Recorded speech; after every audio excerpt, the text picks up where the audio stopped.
Hey everybody, it's time for my monthly hangout with some of my Patreon patrons. Thank you all for watching. Thanks all of you guys for being here in the room with me.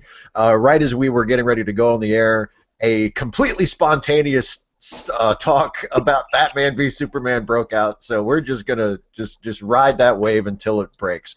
Um, yeah. So. Lauren, I think you're the smartest person in the room so far because you said you haven't seen it yet.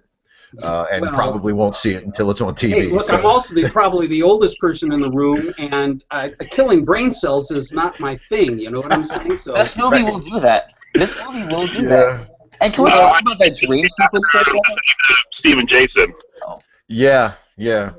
You know, and Matthew, you said there's one coworker of yours who liked it and talked about how it was closer to the comics than people think it is. I mean, that's the point I kind of want to start with because that's one of the few objective things that I can disagree with. Because if somebody says they just like the movie that I didn't like, you can't really win that argument because Right. it's subjective. People like movies, people don't like movies. So people who, if there's anybody who thought that Batman v Superman was a great movie, I mean, I couldn't disagree with them more. But they're entitled to their opinion because it's a subjective thing. I can't prove that it's a better movie because that's just not the way it works. But if someone says that, if someone defends it by saying that it's closer to the comics, or even more commonly, I hear people say, well, the only reason that people don't like it is because it's just different. And these people, all you want to see is the Christopher Reeve Superman, and anything that's different than that, you just don't like it. Both of those arguments are horseshit. Mm-hmm. Like objectively, they're both completely wrong because Lauren, as you were saying, you read Superman comics back in the day, back in the '60s. And when the scripts were absolutely horrible. yeah, they were really goofy and really just silly and ridiculous. Hmm. But yet I've read a bunch of those. I've read back issues, and I had the DC Comics and Marvel both have these awesome like black and white, omnibus collections of Hmm. older comics that are just fantastic. And I don't remember any comics from like the 40s up through today except maybe a special story here and there, like an occasional, like an Elseworld or something. But in general, in the mainstream portrayal of the character, I've never ever seen a comic where Superman murders people, or Superman, doesn't care about killing people, or doesn't care about collateral damage, or Batman is like a stone cold psychopath who just flat out murders people. I Can mean, can we talk about that dream sequence for a second? Because, you mean because Zack Snyder's dream sequence that he oh put in the movie? yeah, yeah, oh yeah, look at all that destruction. Oh, but like that's what I imagine him. Just anyway, That's the like movie he really wanted to make. yeah, but like here's the thing: the scene it shows all these Superman SWAT team commandos like surrounding him, but what they do is they run up to like 5 or 6 feet away from him, do nothing, and then let him turn around and either disarm or kill them. And then it turns into like the only people not shooting guns are the Superman commandos, and then the only people who is shooting guns is Batman. He's like a renegade tank warrior. Yeah. It sounds a little bit like, a lot of these kung fu fights you see where one guy comes in at a time and gets his ass kicked, the next guy comes in and the master kicks his ass too, and then the next guy, the guy after that, and guy after that. And, I mean, I mean, I haven't seen it, but it's just patently ridiculous. It's like watching someone play a video game, honestly, Yeah. in some parts, except it's just like no joy to it, and you just kind of want to die. Now, if I could, Yes, I want to jump in because hello everyone, by the Hi, way. Christy. Hey, I, Kristen. I have my muted mic because I have background noise and I have the window open here because I can. So I'll be turning my mic off when I'm not speaking. But just to put a contrary voice in here, and I thought rather than having groupthink and everyone just pile on the movie, it'd be more interesting if someone took up a counter position. So I'm doing that. I'm going to be the charitable person who didn't hate the movie. Okay.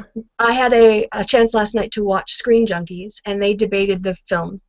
And they asked some really interesting questions in their debate. And of course, in a debate, people have to take a pro and a con position. So the first question, I think, was it fun or was it a failure? And that was an interesting debate to watch them have. And the next bit they debated was what was the best scene in the movie. And from listening to it, because I'd seen your comment, Steve, on Facebook, so I knew your position on it.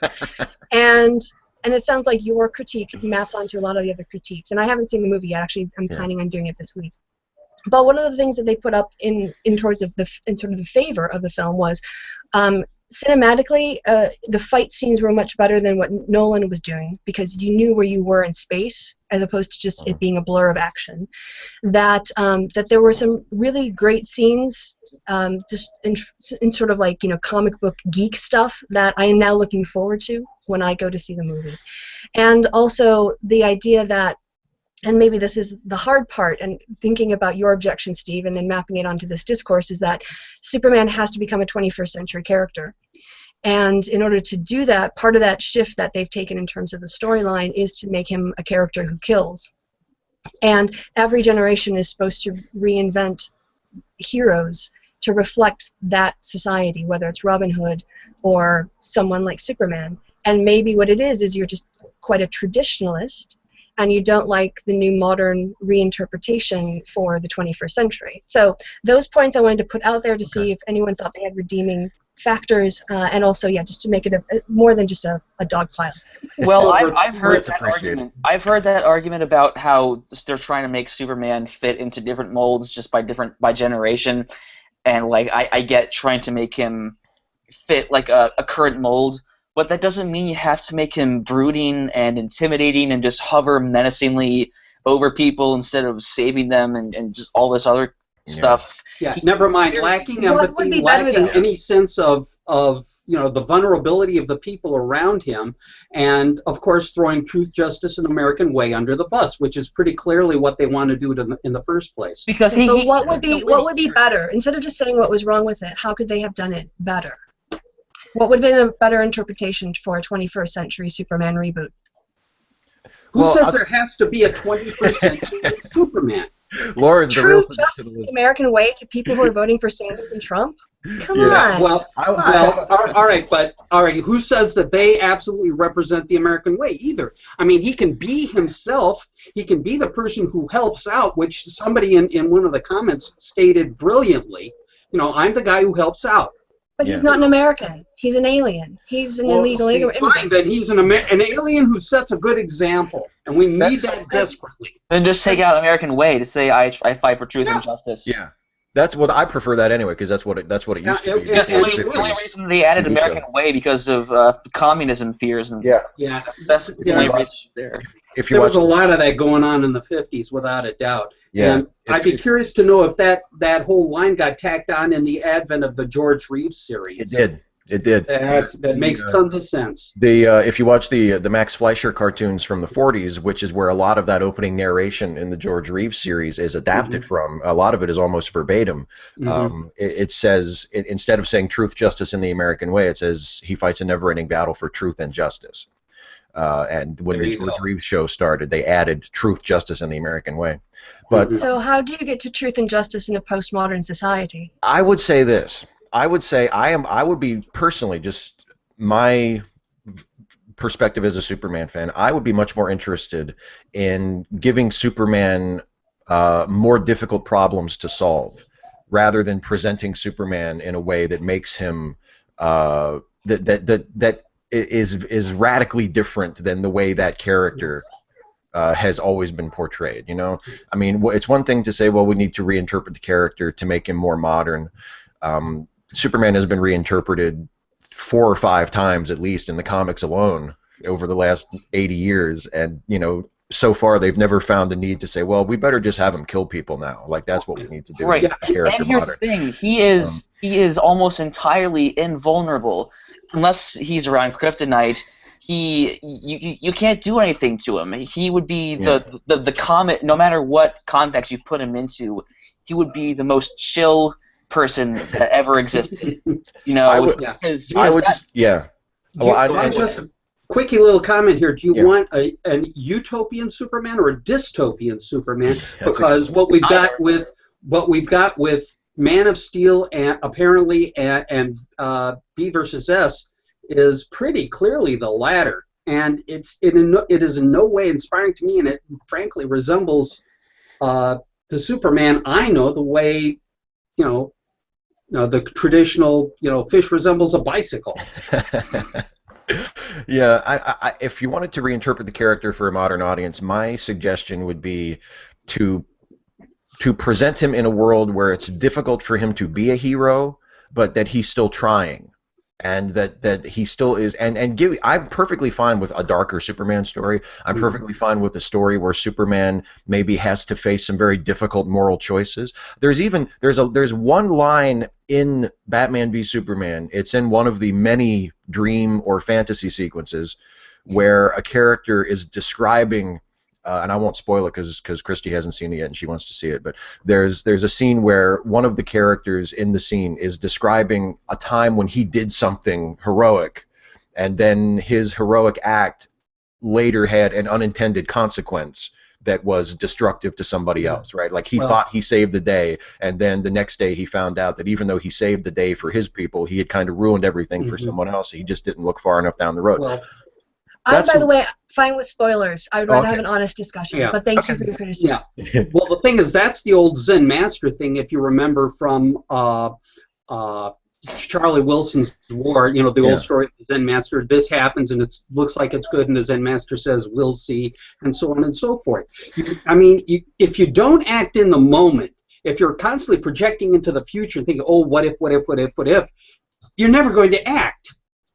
So, I mean, certainly Superman is to be owed some angst and some, you know, doubt about himself in terms of is he acting correctly, but at the same time, the whole dystopian Superman thing just does not sell for me. It doesn't sell at all. And isn't the point of heroes supposed to be that that's the sacrifice that they make, the possibility that people they care about might get hurt? Yeah. Because or that they might make things worse by trying to make things better. Right, because you know Rachel gets blown to hell in Dark Knight, and Dark Knight, yeah. He feels that Bruce Wayne. He feels.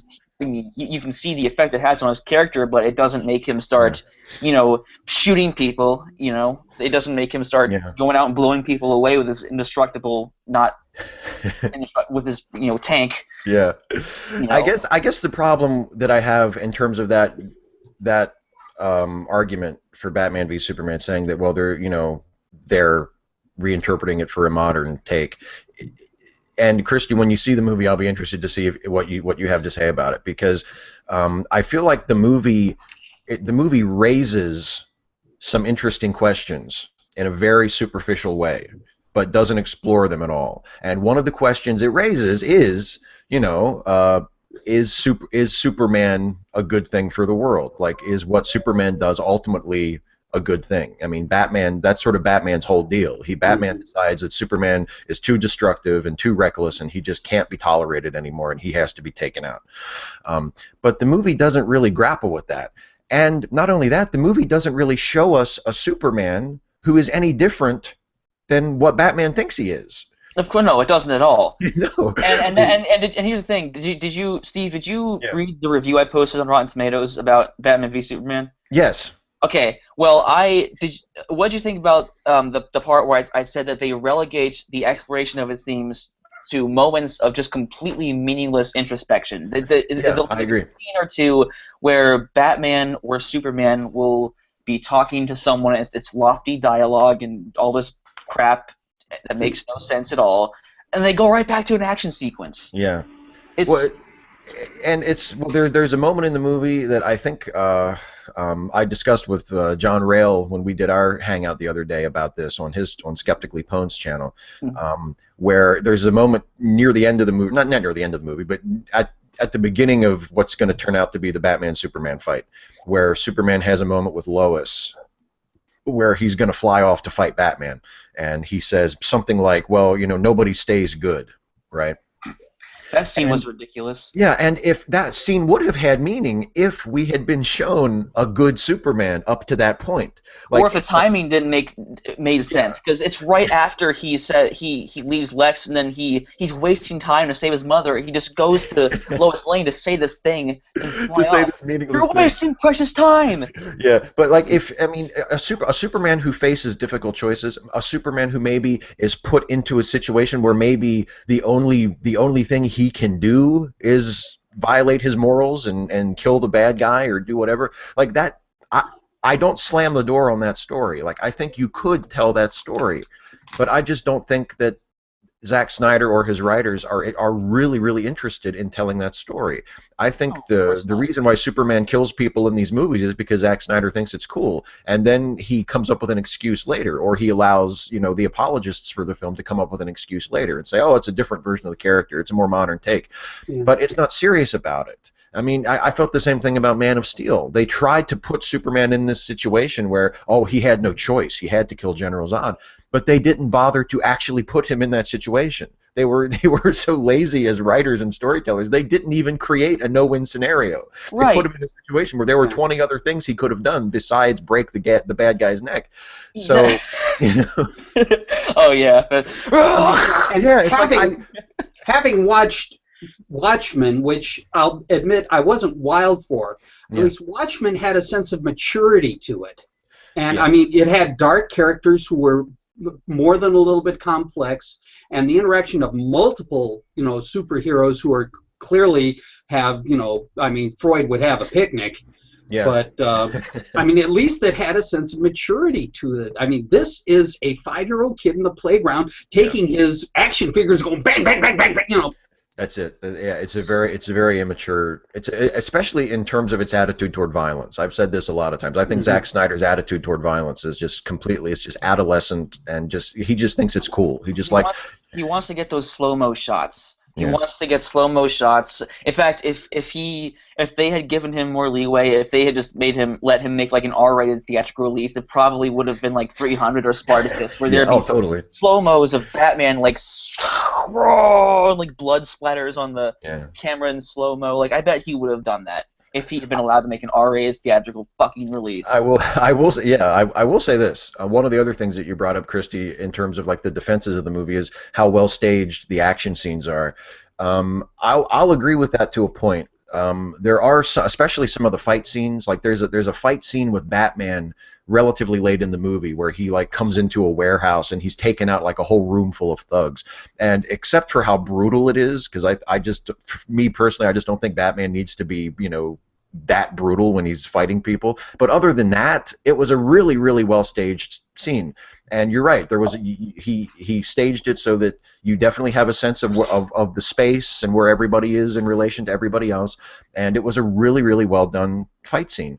And there are a couple of other scenes like that. And I would say it is the fight scenes in this movie that are as I'm describing them. They're better than the ones that were in Nolan's first Batman movie, because I thought the fight scenes in Batman Begins were a mess. They were exactly as you said. They were really confusing, and the camera was too close on Batman, and you had no idea what was going on. I didn't have that problem with the fight scenes in The Dark Knight. I thought the fight scenes in The Dark Knight were fine, but definitely the ones in Batman Begins fell into that what's going on sort of trap where you couldn't follow anything that was happening. And the fight scenes in this movie are definitely better than that. And there are a few shots in this movie. I don't think there are any good scenes in this movie at all. But I do think there are isolated shots in Batman v Superman that are really, really nice and could work much better in a better movie. And the one I brought up in, again, the hangout I did with John Rail the other day, that's probably the best shot in the movie for me, is the last shot where you see the dirt sort of floating above the coffin, and then it cuts to black. That, to me, in a better movie, would be an amazing shot and an amazing ending. It's just that the movie in no way prepares you for that shot to have any sort of meaning. But if you just look at it in a vacuum and just say, look, let's just analyze this as a shot from a movie and completely divorce ourselves from the story it's a part of. It's a beautiful shot, and it's a beautiful effect shot because it's very subtle, and it's amazing. But it's at the end of an awful movie. If I could stir the pot again, because I've really, I mean, again, I haven't seen the movie, but I'm enjoying provoking you guys and seeing what the response that comes out is. I'm actually really enjoying this. I haven't seen it either, Christy, so, I mean, I'm just spelunking based upon what little I know. Yeah. So one of the other things that came up in the Screen Junkies debate was and this is something that has actually not really been brought up at all yet in your discussion of the movie, is Batman, and that this is the definitive Batman. So what would you say to one of the redeeming factors of the film being the strong performance of Ben Affleck and his characterization and his portrayal of Batman? It's the definitive Batman now that surpasses, you know, Keaton and everyone else. No, you go ahead. I thought Affleck was really good. I mean, I thought Affleck was terrific. And if the rumors are true that they're going to let him make his own Batman movie that he's going to write and direct, I'm really interested in seeing that. Because I think Ben Affleck is a way better writer than David Goyer, and I think Ben Affleck is a way better director than Zack Snyder. So if that's going to happen, I think that would be tremendous. But no, I don't think it's the definitive Batman because it's brainless. It's just carnage. It's not a terribly interesting take on the character because again they float these little explanations toward the beginning of the movie for why Batman is being so mean and being so brutal, and then they just kind of forget about it. You know, like Joe said in his review, like there are these fleeting acknowledgments of, gee, Batman's kind of going off the deep end, but then they never discuss that. The movie's not about that. The movie's not interested in that at all. It's about the fight. Yeah, it's about the fight, and exactly. This ridiculous, nigh indistinguishable plot exists solely to justify that endpoint. That is the only reason. And I can't stress this enough. Batman murders people in this movie.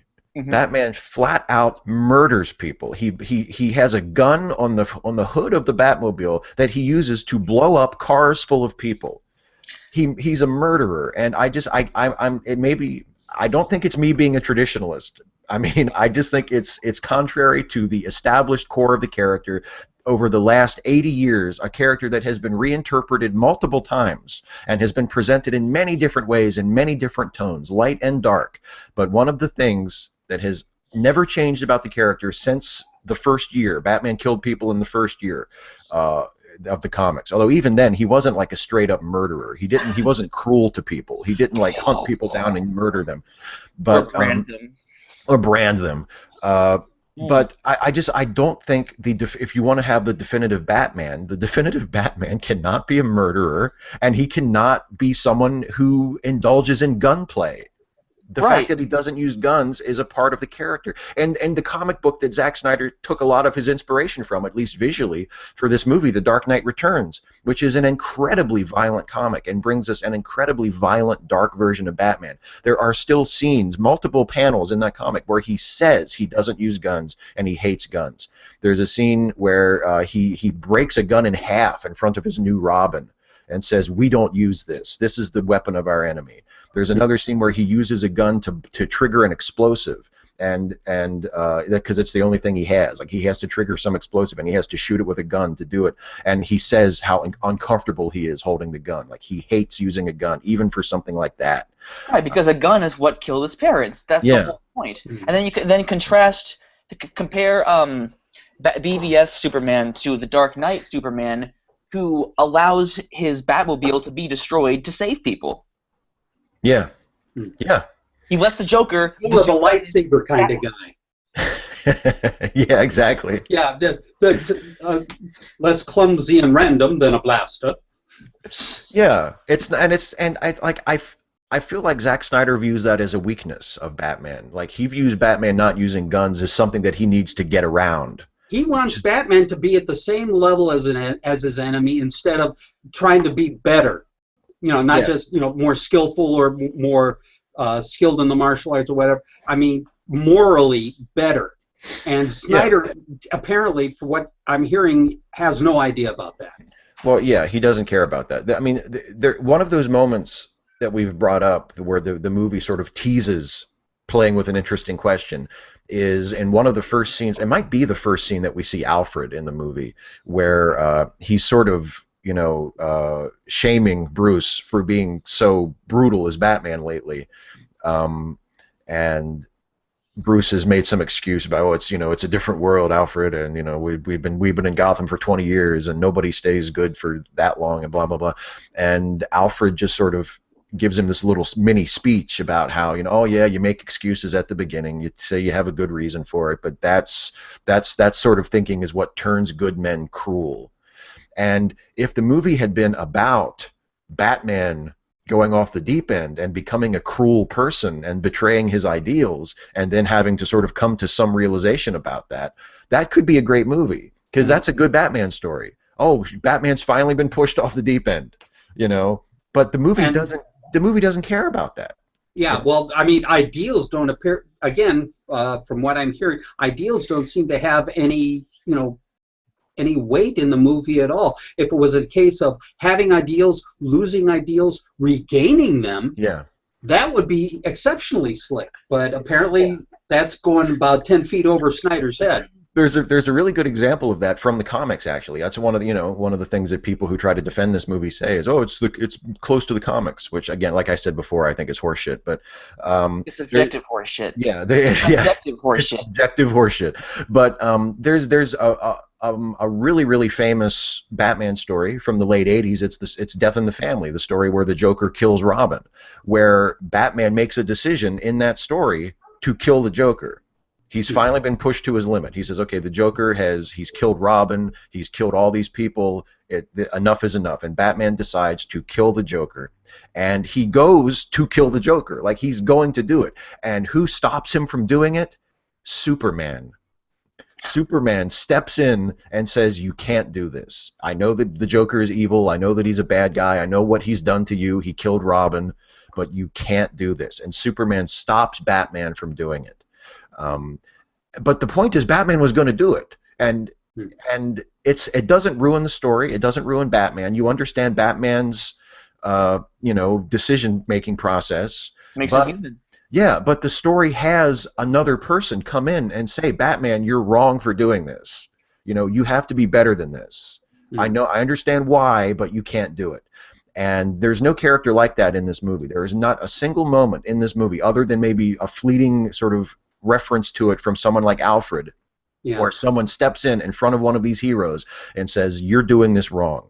You're getting people killed, you're too brutal, you're too violent, you can't do this. I mean, Clark Kent has moments where he moralizes against Batman, but he has no leg to stand on because his Superman is just as brutal as Batman. The movie unintentionally proves each character correct about the other. Yeah. That's what's so silent. That's what's so painful and hilarious about the movie. More painful than hilarious, I'd say. But it's the irony just kind of makes me giggle sometimes. It's like, oh, yeah. Zach. God. And there's no objective character in the movie to go, God, look at these dipshits. Like the movie seems to think that both Batman and Superman are awesome, and that this version of both characters is just awesome, and there's nothing wrong with it. And Explosions! And there's no character to step in and say, wait, you guys are both assholes. That would be a great place for Alfred as third-party observer to the whole business, especially from that one scene you described at the beginning of the film. And Alfred, I'm not the Batman fan that you are, but my impression of Alfred is basically being Bruce Wayne / Batman's anchor. Yeah. He's the conscious. He's not quite Jiminy Cricket, but he's the guy who basically is going to be the sounding board for this guy who has tremendous abilities, and to borrow from Spider-Man, with great power comes great responsibility. Exactly. Yeah. And again, that there's no responsibility being exercised. Responsibility. There's a moment in this movie, and I've talked about it a couple of times. I talked about it with Jason, and I talked about it with John, and I think I mentioned it in my review, but I might have cut it out because my raw video for my video review was like 20 minutes long, and I cut a bunch of stuff out to sort of chop it down. But I mean, a lot of it was you raging because of the Jaeger bomb. God! You know what? God! I hate this movie. No, 2 shots of Jaeger? Yeah. Oh boy. Second you saw that, you knew. Yeah, exactly. I had a nice meal beforehand. I ate a lot of bread. Absorption. Yeah, exactly. There's a scene in the movie where when Batman and Superman are fighting, and it's when Batman has the upper hand on Superman, and he says to him, I bet your parents told you that you were here for a reason, and you were here, and your life always made sense to you, blah, blah, blah. And I said, I thought in the theater, and I almost turned to Ashley and said something to her while we were watching it. No, they didn't. This Superman's parents never told him anything like that. This Superman's parents never told him that he had any responsibility for other people, or that his powers enabled him to help people, or to be a hero, or to be a role model. His parents never told him anything like that. In Man of Steel, his parents told him, "Don't help people. Don't stick your neck out. People aren't worth it." And in this movie, Martha tells him the same thing. And then he's like, in the Chris Reeve Superman, one of my favorite scenes in that whole thing is Glenn Ford and the kid who played, the teenage Superman, just having that talk about, you are here for a is one of the best things I ever saw Glenn Ford do, and he's just so genuine when he does it. I love it. And if this movie sounds like it needs anything, it needed that. Yeah. Just some grounding, some responsibility. Yeah. Well, the Superman is the guy who tries to help. And the reason why he tries to help is because his parents raised him just to be a decent person. Like, it's not like Superman. The thing about Superman that I think a lot of people miss is he's not some morally perfect, God being. It's not that everything he does is the right thing, or that he always magically knows what the right thing is to do. He's raised with this very simple value that he gets from his parents in most versions. He doesn't get it from his parents in this version, but from not at all, virtually every other version of Superman, he gets it from his parents, which is, you have a lot of power, you have a lot of strength, there are things you can do that other people can't do, and you should use it to help out. Just use what you have to help out, which is something that we should all do, even though we're not Superman. Just try to help out. Just try to be a decent person. And you compare that to Man of Steel, when teenage Clark says to his dad, "What? Just let him die?" Then he's like, "Maybe." Maybe. Oh, jeez. Well, okay then. Yeah, that's then a wrap. Well, and that's one of my sort of interesting pet peeves about Man of Steel too, is that he actually becomes less heroic when he puts on the Superman suit. Like, at least when he's Clark, we do see him save people a time or two. Like, there's the scene where he saves all the people from the burning oil rig, and it's like, that's a totally Superman thing to do. And then he puts on the Superman suit, and it's like he never does that again. He never saves anybody. And in Batman v Superman, he saves one woman from a burning factory, and that's it. We don't see him put the fire out. We don't see him do anything Superman-y. He just rescues one person, which is nice. It's good that he saved one person. He rescues Lois a couple times. But other than that, it's like, the rest of the world can go to hell. But they present those scenes like a moody teenager doing something that his parents forced him to do. Like, damn it, fine, I'll fucking save this tugboat, son of a bitch. Take out the garbage, mow the lawn. Save the woman falling from the building. Fine, Mom, fine. Yeah. I mean, like I'm supposed to save every woman falling out of every building in every city, and crying out loud. Or do I get a break? You could try. Well, speaking of the comics, like, one of my favorite scenes from a Superman comic in the last 15, 20 years or so is that scene from All-Star Superman where he stops to talk to the teenager who's going to commit suicide. There's just this amazing scene in All-Star Superman where there's a teenage girl who, is out on a ledge, like on a tall building, and she's going to jump. And Superman is on his way to do something. He's like flying somewhere to do something important, and he sort of superhears her plight, and he flies back, and he just sits on the ledge with her, and just listens to her. It just lets her know that he's there and that he cares. And I mean, you can't imagine the Henry Cavill, Zack Snyder Superman doing something like that, because he doesn't. There's almost no scene in this movie where he communicates with another person as Superman, other than making a threat or being intimidating. He always leads with his fist. You're lucky I don't bring you into the police station in a million billion pieces, Lex Luthor. Yeah, I mean, it's like, can he do anything other than just act like a bully? Do these filmmakers see anything in this character other than his strength? And I don't think they do. I don't know. It's interesting.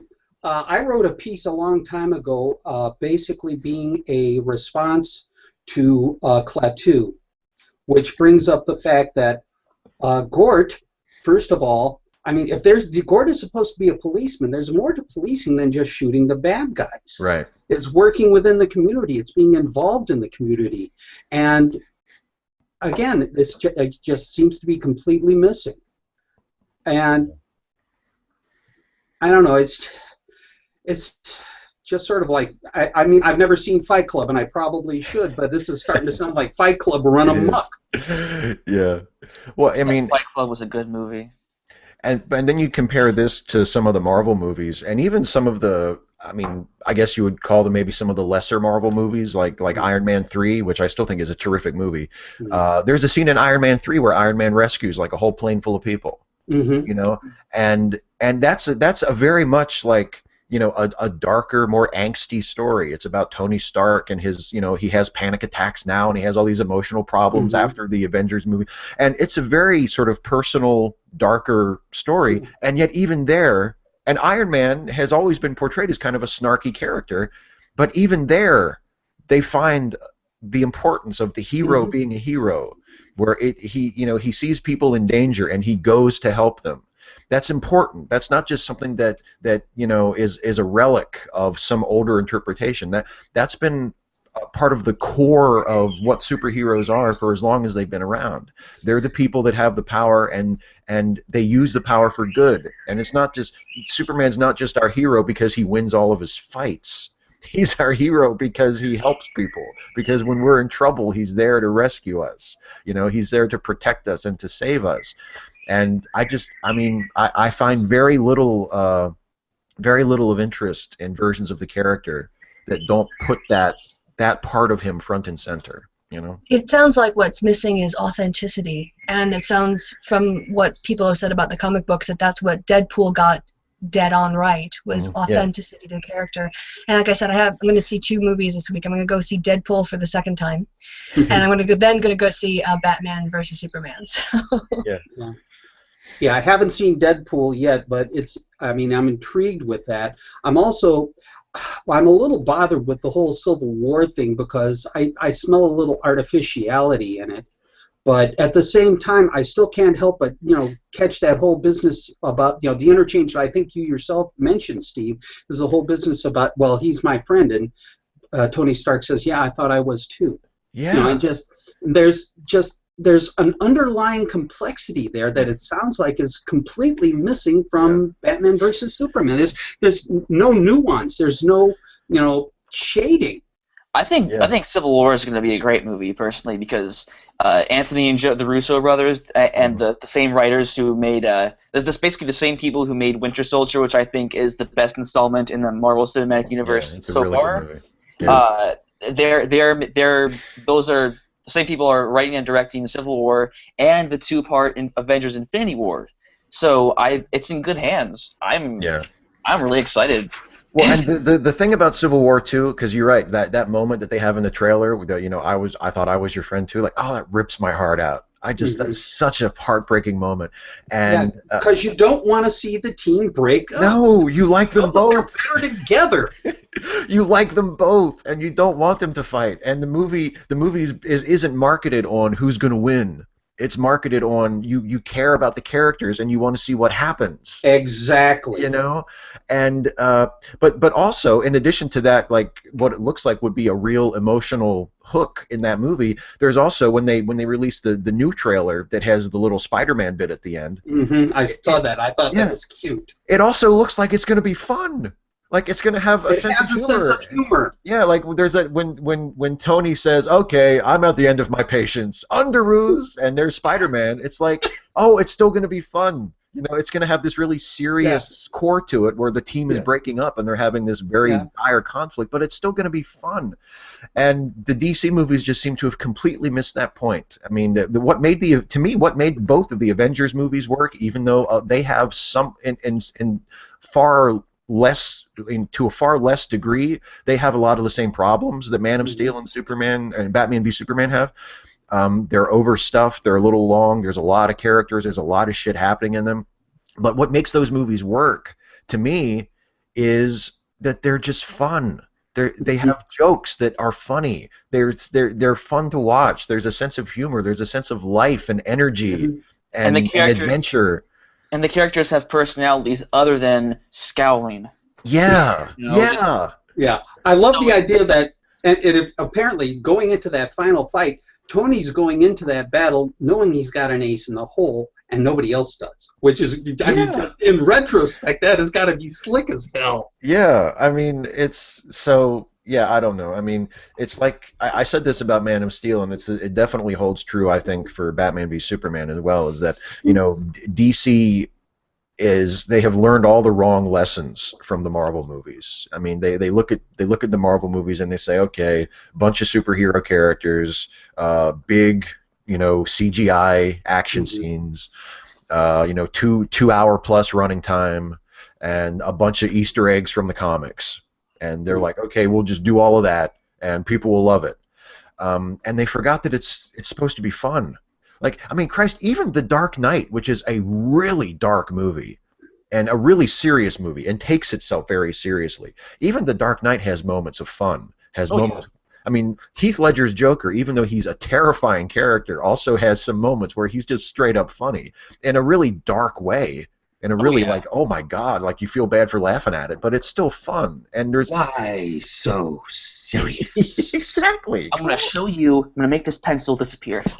Yeah, and it's a black joke, but it's funny, Yeah. And here's the thing about the Marvel movies is that there's your modern context. They're putting these superheroes in a modern context, but they don't have to make them grim and depressing, because Iron Man was about, arming our enemies, and Captain America, Winter Soldier was about the whole freedom versus security thing. Yeah. But they didn't need to make it joyless and cynical. They also didn't have to make it, just unidimensional, grim and cynical, all that. There could be, again, nuance. There could be side actions going on. There could be humor. There could be pathos. There could be a lot of other things going on. And it's, again, multidimensional, not unidimensional. Yeah. Mm-hmm.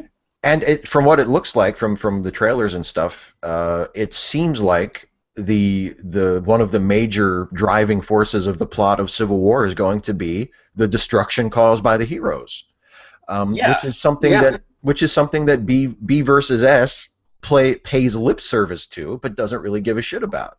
And I mean one of the things that defenders of the DC movies have said is, well, they blow up just as much stuff in the Marvel movies. The New York was destroyed at the end of the Avengers 2, and what about that barely. That's what I would say. The thing is, with DC, if DC had run the Avengers thing, they would have let the nuke go off. Exactly. They would have had the nuke would have gone off, and Superman would have just been standing there going, "Oh well, sorry, the nuke went off." Like at the end of Man of Steel, it looks like they need to rebuild almost the whole thing. But at the end of Avengers, it's like, and they addressed this in the first season of Daredevil. Yeah. They just need some contractors to come in and build some new apartments. Yeah. Well, and in the Avengers, and even more so in the Avengers 2, you saw the heroes trying to limit the damage. Mm-hmm. They were aware of the damage being caused, and they were trying to protect people and trying to limit the damage. Yeah. And you don't see any of that in the DC movies at all. And in fact, if you listen to Captain America, as he's outlining their strategy, the whole idea is to contain the action. You know, they don't want it to spread up to Harlem and down to what's his Lower Manhattan. Lower Man, well, whatever. Wall Street can't damage Wall Street. Hey, they run the movies. Move it to Wall Street. Harlem already got theirs in The Incredible Hulk. And The Incredible Hulk, yeah. I love that mention of that. Well, I sort of broke Harlem. Last time I was here. Yeah. And then there's in the trailer for Civil War. There's a scene where Thunderbolt Ross is showing them the collateral damage, and then in Sokovia you see that apartment building get crushed, and then you see Scarlet Witch kind of throw up in her mouth a little bit, like, oh God, and then it prompts Captain America says, okay, all right, that's enough, turn it off. You can see the effects that it has on them. They care about their actions. They're human. Unlike apparently these statues in Batman v Superman. Yeah, do you see Superman feel bad for anything he does? I mean, no. He And then does. there's a scene where he's in the Congress building and it blows up, and his expression I almost laughed out loud. I know, He's me surrounded too. by fire and burning bodies and destruction, and he just looks like, oh, why do I have to be here? I almost laughed, but I almost that was a moment in the theater where I just wanted to go, man, fuck you, fuck you, Zack Snyder. Like Yeah. what is I just want to sit him down and say, what happened to you? Do you need help? Do you need to talk to someone? Like what He's is an adult wrong? Zack Snyder. What is I have- wrong with you? I have to ask, outside of Watchmen, has he done anything worth a damn? Well, I mean, Dawn there of are the Dead. people. Yeah, I like two of his movies, and one of them is his remake of Dawn of the Dead, and the other is Watchmen. I'm not crazy about anything else he's ever done. Okay, I I'm think not he a has- zombie person, so Yeah.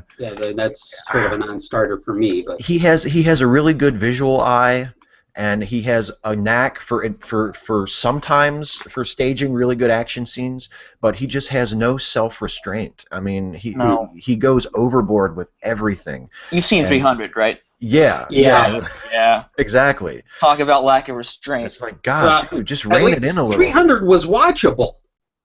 I Yeah. mean, it was fun, and you got all this wonderful, this is Sparta! Bang! Yeah, it's over the top, and it's. I mean, it's not but my favorite movie, it but at least has a degree of sensibility to it. At least you can watch it with your friends. Yeah, Yeah. it can be a guilty pleasure. I'm not sure I see either of these things as being guilty pleasures, no. unless no. you've got a real black sense of humor. Well, that's why I said that thing about Joel Schumacher, where after I saw this movie, I wrote a Facebook post and a Twitter post where I basically said, "Dear Joel Schumacher, I'm sorry for everything I ever said. Please come back." Because even the Joel Schumacher Batman movies, which are terrible, they are at least guilty pleasures. Like I can watch those and say, okay, this is a bad movie, but I can have a good time watching it. Yeah. I don't really ever want to see Batman v Superman again. Like I just don't see any reason to ever see it again. It's no fun. There's parts of it that is like it's so violent and so just sort of blasé about the violence. It's kind of offensive, Yeah. And It's the banality of violence, in fact, is it not? Yeah. I mean, and it's just I don't know. It's not what I would call a very well-made movie stylistically. I mean, people have pointed out there's not a This is a 2.5-hour movie. There's not a single scene in this movie longer than a minute.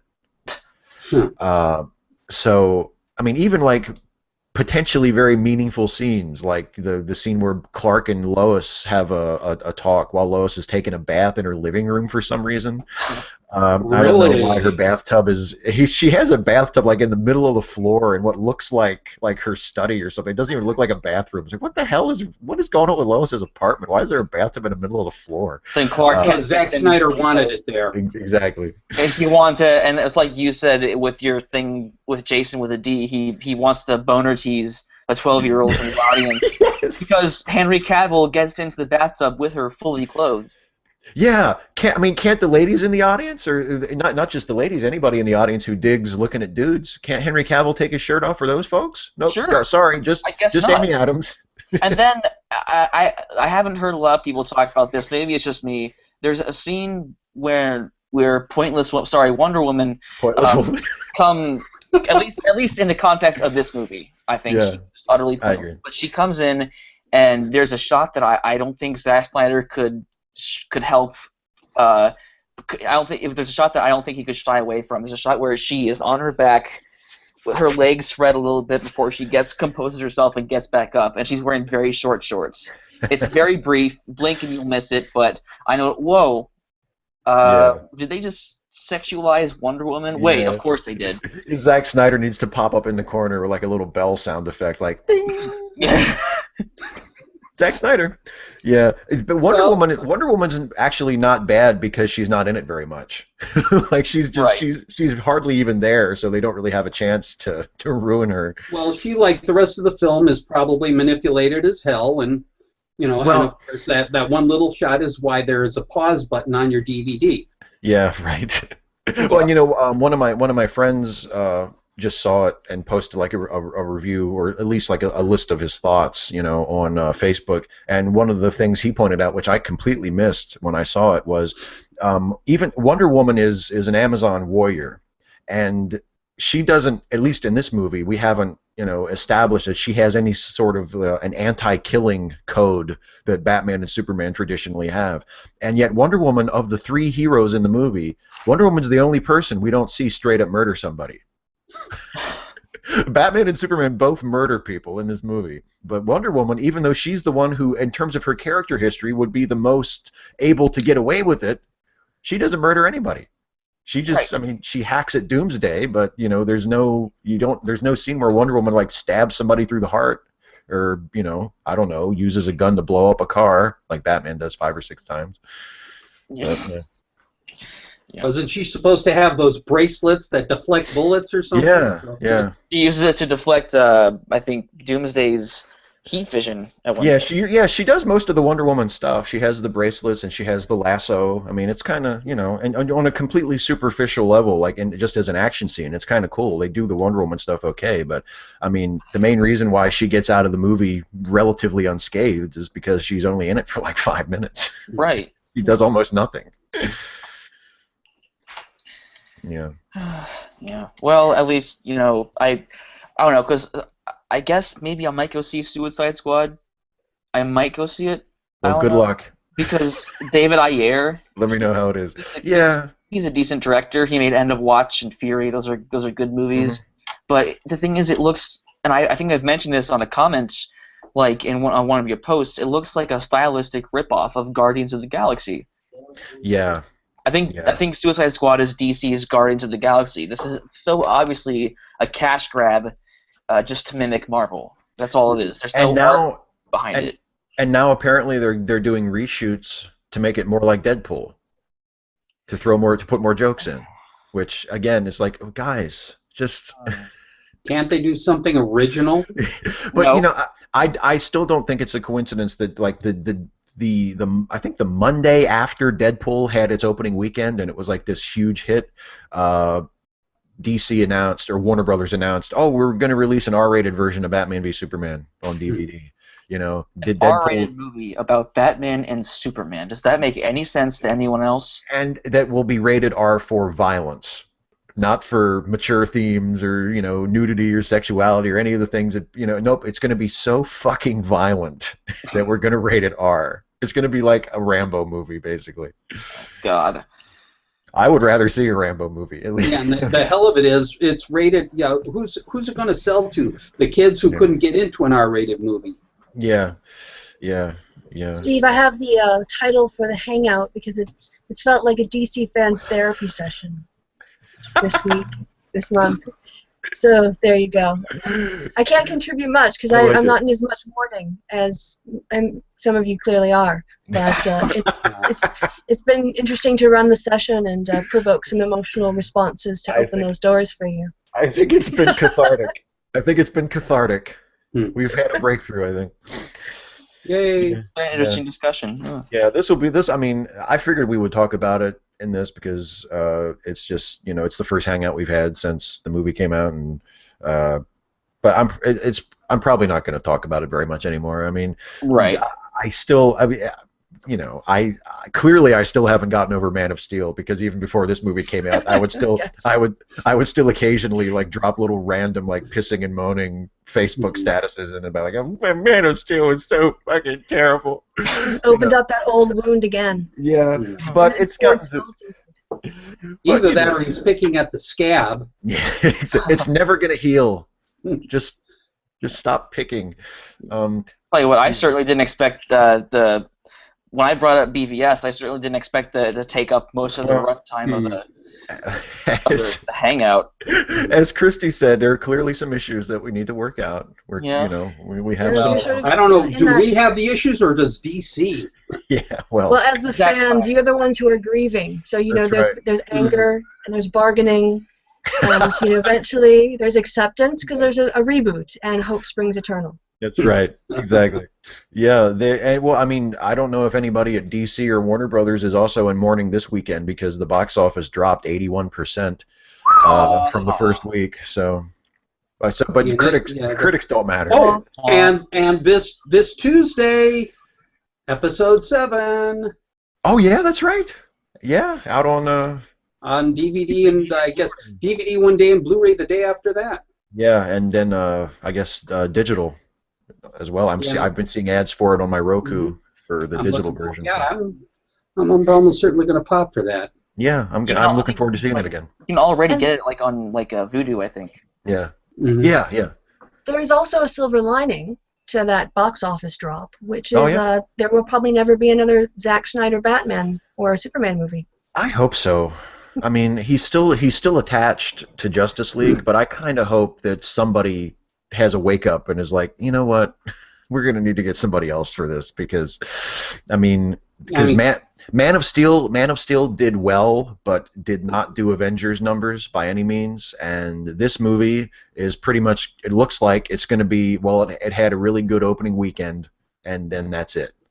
You know. well, So if they want to make like Avengers level money with these DC heroes, I mean, I think clearly they're going to have to get somebody else to helm the project because Zack Snyder is no Joss Whedon. I think he's proven that twice now.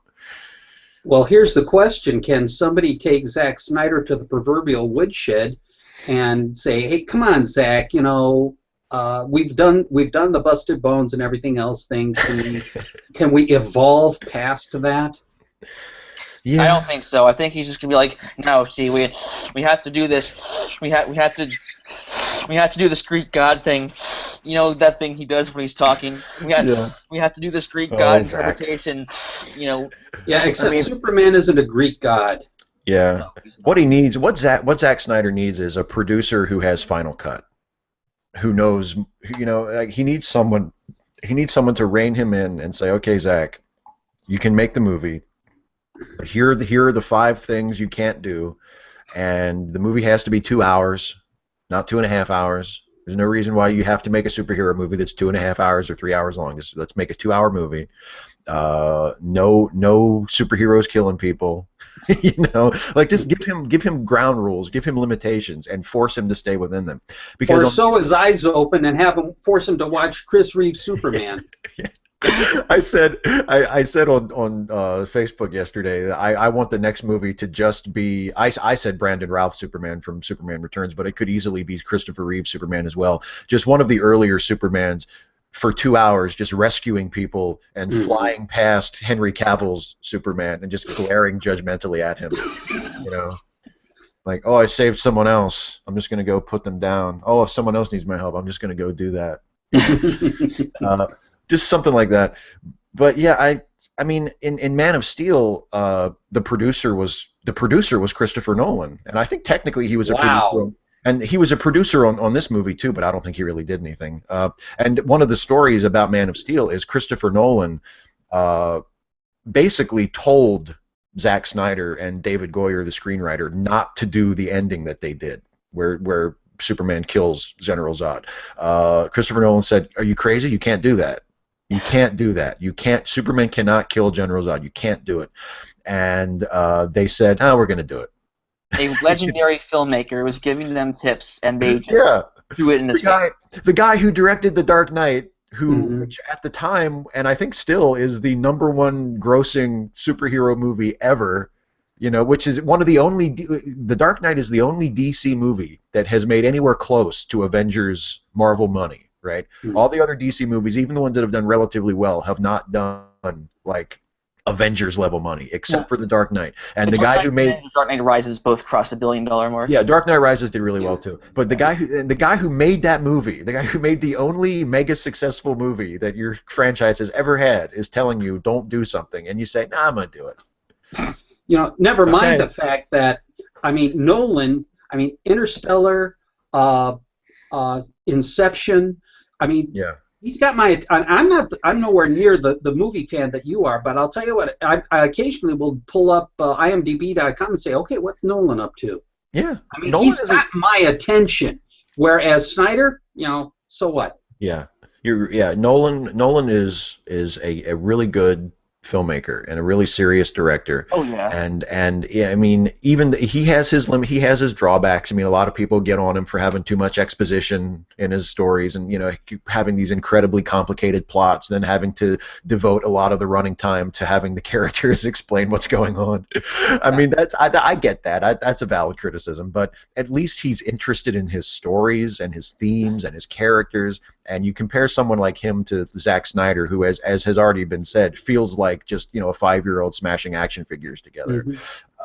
It's just it's too bad. I mean, in the case of Inception, I mean, yeah, it's not as long as Interstellar, but I never felt like it dragged. Now, Interstellar probably could have used some editing, but at the same time, I wanted to watch it, and I'll probably pull up Interstellar again sometime in the near future because I want to watch, because I got a kick out of it. I've got it on Blu-ray. It's just it's great. Yeah. I mean, so do I. Without the characters blatantly stating the themes, dude. Love is the only thing that transcends time and space, man. It's like, oh, okay. Yeah, that's a little too new agey. Yeah. I mean, it's not. It's just that it's in your face. I feel like they could have maybe let the audience figure that out for themselves. Yeah, there are those moments, and Nolan kind of falls prey to that from time to time, where he'll have a character just tell you what the movie is about. Okay.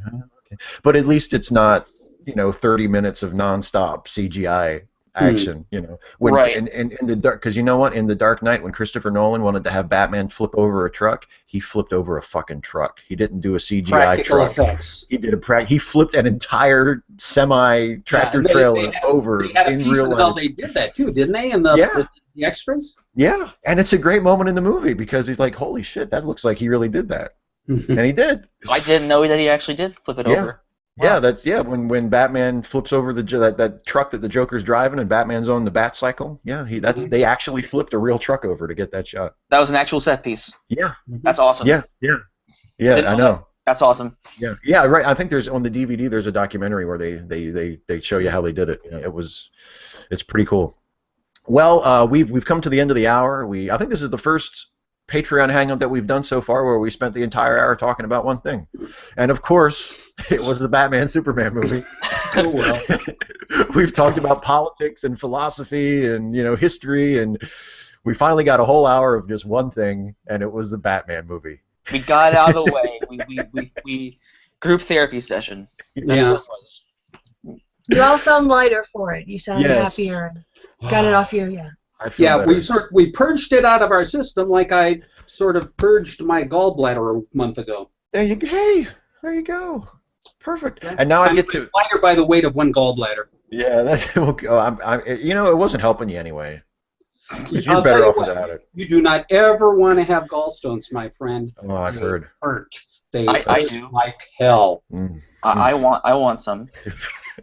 Joe, does the term a masochist? Does the term masochist mean anything to you, my friend? Yeah. No. You do this kind of masochism you do not want.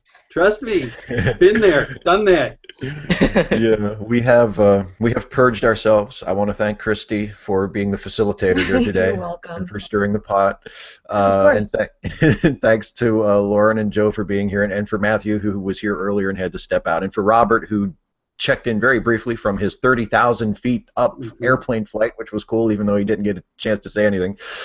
Thanks to all of you guys for being here. Thanks to everybody for watching. Thanks to everybody who's a Patreon patron of mine. If you enjoy what I do on YouTube and you want to help me out and help me continue to make videos like this, you can go to patreon.com/Steve Shives to become a patron. Now my soul is lighter and I can enjoy WrestleMania, which is later tonight. Thank you guys for being in the room with me and joining me, and thank everybody for watching, and we'll do this again next month. See you. Thank you, Steve.